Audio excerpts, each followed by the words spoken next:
I can't help but thinking about the supply chain, and I can't help but thinking about who the biggest winners are going to be in this puberty blocker slash transgender hormone therapy production industry, where there is such financial incentives to the tune of billions of dollars. It's only reasonable that we ask questions such as, who's really pulling the strings here and what are the motivations?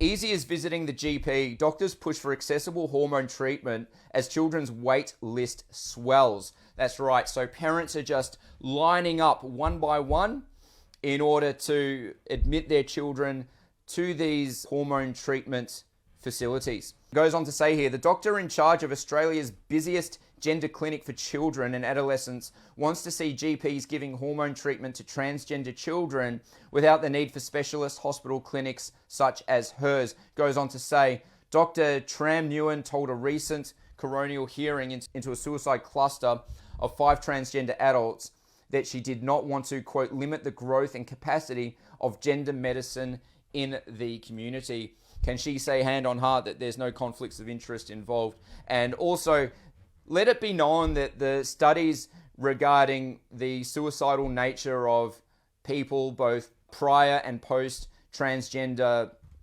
surgeries, is a topic that is still being thoroughly investigated, and the data produced to this point is nowhere near conclusive. I'm going to keep moving along here. So these are some of the drugs involved. I'm just going to go out and say this, and this is my perception, okay? And that is, whenever there is a scenario whereby the big pharmaceutical corporations are cooperating and collaborating hand in hand with the government, I think that the average person out there has every right to be skeptical and has every right to really insist on siphoning through the deals and interactions with a fine-tooth comb.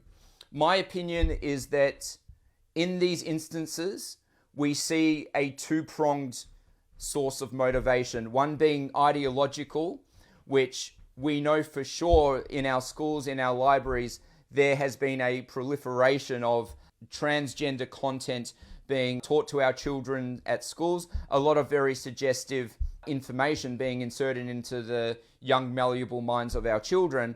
Okay, so we have on one hand the ideological motivations, and on the other hand, we have motivations driven by profit and increases to share prices of the pharmaceutical corporations that supply certain drugs for certain scenarios. And of course, in this instance, we're talking about the drugs involved in these so-called gender transitions. So just to create a little bit of context here, gender hormone therapy, I'm just going to read to you a little bit about what this is and what our young people are being administered with. It says here, quote, transgender hormone therapy, also called hormone replacement therapy or gender affirming hormone therapy, is a form of hormone therapy in which sex hormones and other hormonal medications are administered to transgender or gender non-conforming individuals for the purpose of more closely aligning their secondary sexual characteristics with their gender identity. This form of hormone therapy is given of one of two types, based on whether the goal of treatment is masculinization or feminization.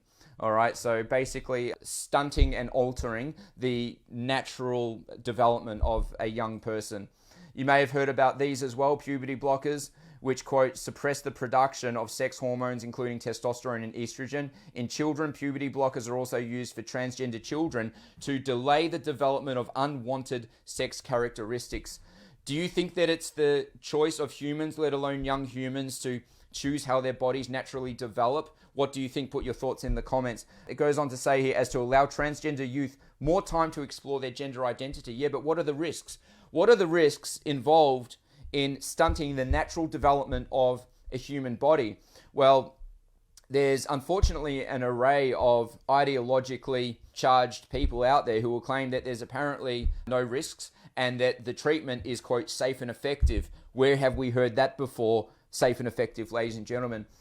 Now, I can't help but thinking about the supply chain, and I can't help but thinking about who the biggest winners are going to be in this puberty blocker slash transgender hormone therapy production industry. We know that the demand is skyrocketing.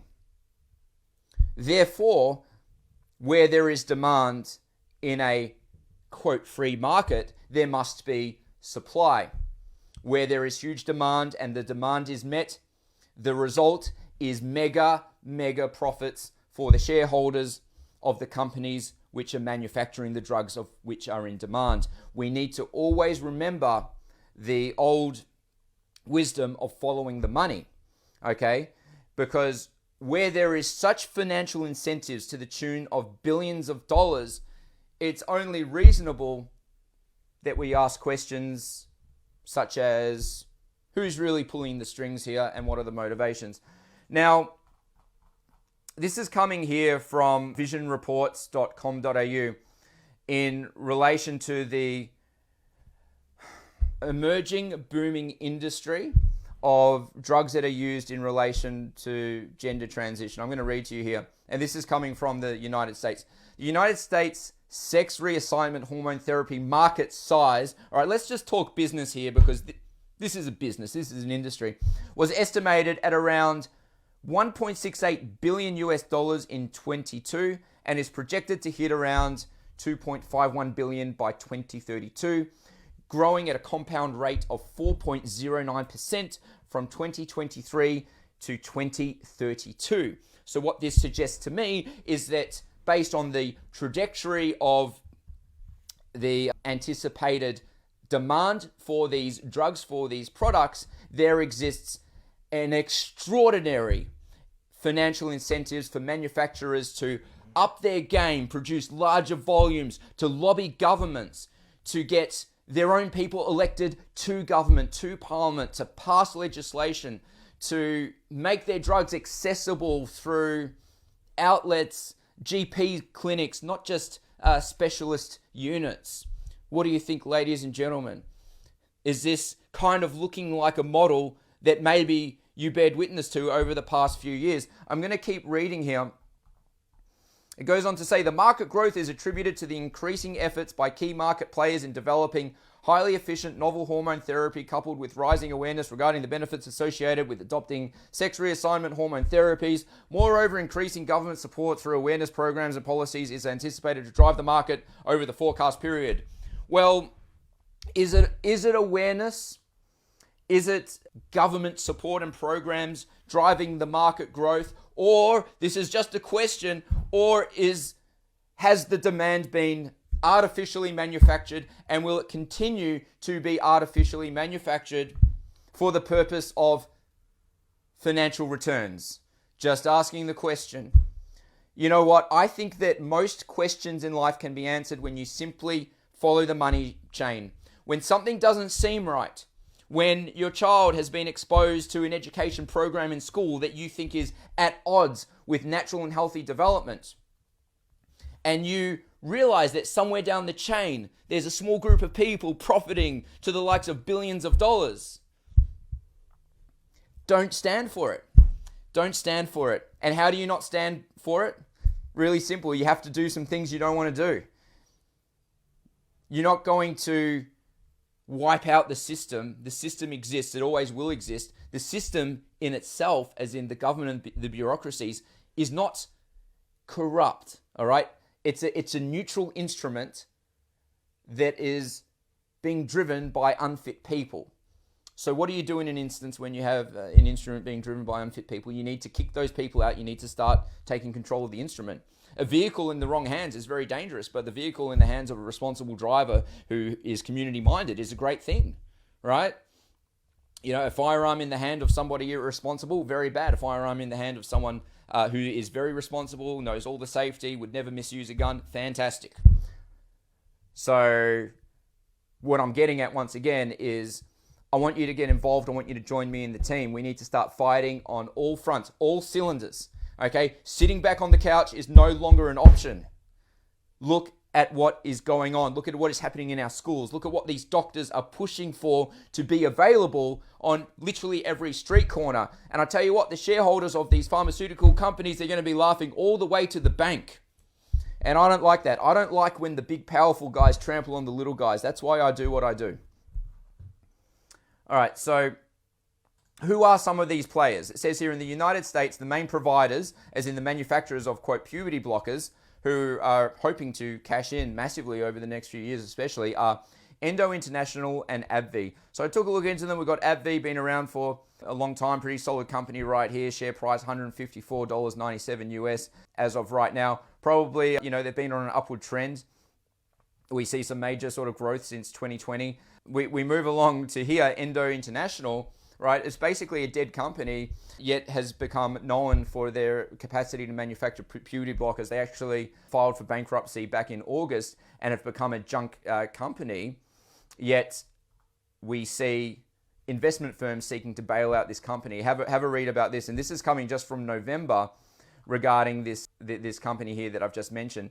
The lender group, which includes investment firms from Oaktree Capital Management, Silver Point Capital, and Bain Capital, has offered to buy Endo in exchange for wiping out $6 billion in company debt, but objections from the US Department of Justice have blocked the sale from moving forward. So we see these investment firms seeing some type of opportunity in this dilapidated company that's been wrapped up in all types of controversy, implicated in opioid scandals, branded and labeled as one of the primary producers of these puberty blockers, and you have multi-billion-dollar capital firms and investment firms just, rubbing their hands together, just looking to sink their teeth into this little junk company that basically don't even have shares at the moment. So these investment firms, they're not dumb. They're looking at the next 10 years, the next 20 years. They're counting their money before it's hit the account because they understand, I don't like to use the word understand, but their strong prediction, I should say, is that the pharmaceutical gender drug industry is going to skyrocket. So they want to be at the forefront of that. And what better way than to buy some junk company that filed for bankruptcy that is desperate? All right. This is all speculation. All right. I'm not saying, I'm not affirming that I have all the answers. I'm just saying it looks kind of strange, right? When we tie the players together and we look at who's involved, and you've got a player such as Bain Capital, which has an estimated net worth of $17 billion, which kind of tells you that they more or less know what they're doing. And, it doesn't help. It really doesn't help when we see these articles published by various medical journals with PhD holders, such to the likes of this individual here, Dr. Barry DaCosta, who has put his name and reputation to these so-called gender-affirming care as, quote, safe and effective. And you take a look into this individual, you have a look at some of his selected publications, you see clinical relationships and feminist values, a qualitative exploration of complex patient-provider interactions with an LGBTQ population. He's got a PhD in philosophy. All right, so he is a PhD, but in philosophy, so, a big thinker. Biotechnology and humanities, all right, so he's into the humanities side of thing. And we got a little description here from this individual claiming that these drugs are safe and effective. His own words, quote, "My research interests focus on the areas of bioethics and philosophy of science and medicine. My work is largely in three main areas. First, I'm interested in how vulnerable patients, as in, for example, women's health, lesbian, gay, bisexual, transgender health, racial minority health, engage and respond to the particular moral needs in their communities." So is this guy acting impartially? Is he acting based on the science? Or is he using his qualifications for reasons of activism? Not saying that he is. I'm simply raising the question. And please understand, I'm not making any assertions. I'm simply asking questions. I don't have all the answers. I'm just a guy right now sitting at my desk who wants to see some positive change in the world. I want our kids left alone. I want our kids to be able to grow up living normal lives without their minds being filled with all of these various agendas. I want the activism out of education, out of doctors' clinics. And the only way it's going to happen is with good people getting involved in the fight. Send a message to my Facebook. Say, hey, Morgan, I want to get involved. I'll send you an expression of interest form so you can get involved in your local council. All right? Because we know that at a local government level, what do we see time and time again? These story time sessions being funded by ratepayers. That's not what ratepayers fundings are for. All right? We need to get back to roads, rates, and rubbish. Follow the money chain and find out who the main actors are, which professionals are putting their name and reputation to it, Are they ideologically motivated, potentially? Are they potentially financially motivated? Who are the shareholders of these investment firms? Who are the manufacturing companies? What is their relationship with the government? What in the world is going on? It's time that we take our country back.